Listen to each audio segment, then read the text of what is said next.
It is rainy and muddy. May 27th, 1754. Washington has discovered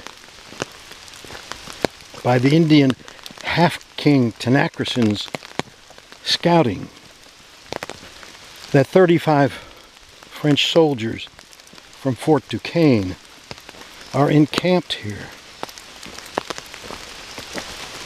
He comes with 8 of Tenacrison's warriors and 35 of his own Virginia militia to discover that the French had posted no sentries, and rather than taking the high ground on top of the ridge, had come down into this small glen, a bowl with short rocky cliff sides for protection from the weather.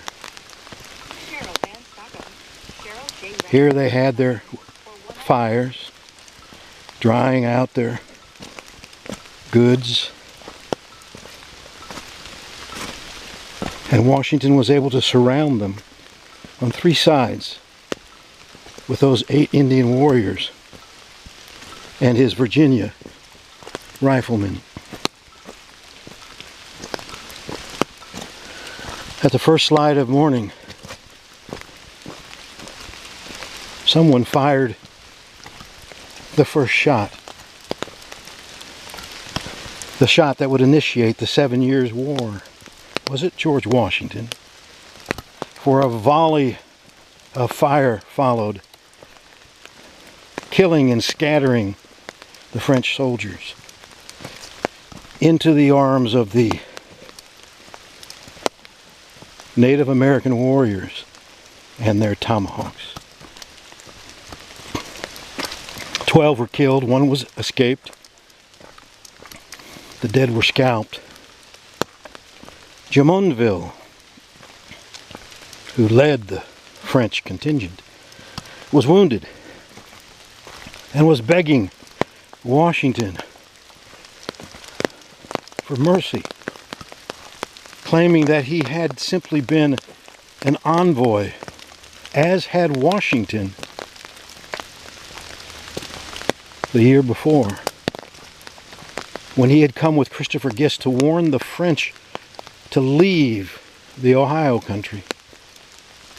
Well, the French were here and were building a fort at what is now Pittsburgh, the forks of the Ohio. And he had come, so he said, to warn the British to leave. Is that why he posted no sentries? Is that why he camped down here low, ceding the high ground to any party who wished to attack him from above? We'll never know. For while he was pleading for his life before General Washington, below what we now call Washington's Cliff, Tenacrison came forward, swinging his tomahawk and burying it deep in Jumonville's skull.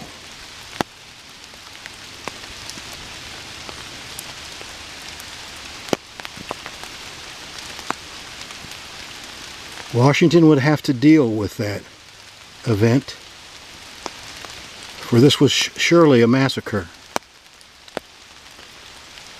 And it has been said that it began the 7 Years' War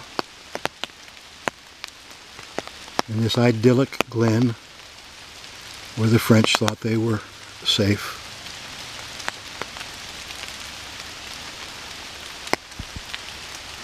Soon Washington would be attacked by more soldiers,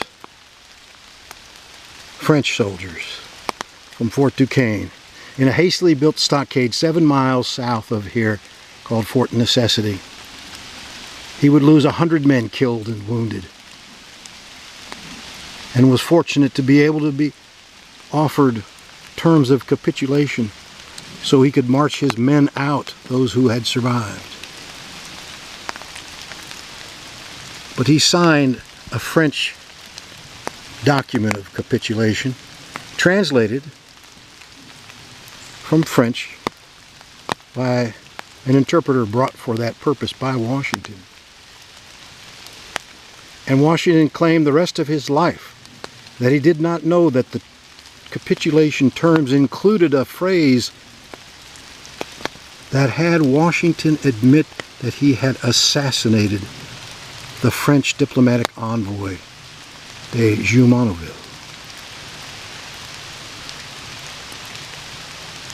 Thus begins the storied military career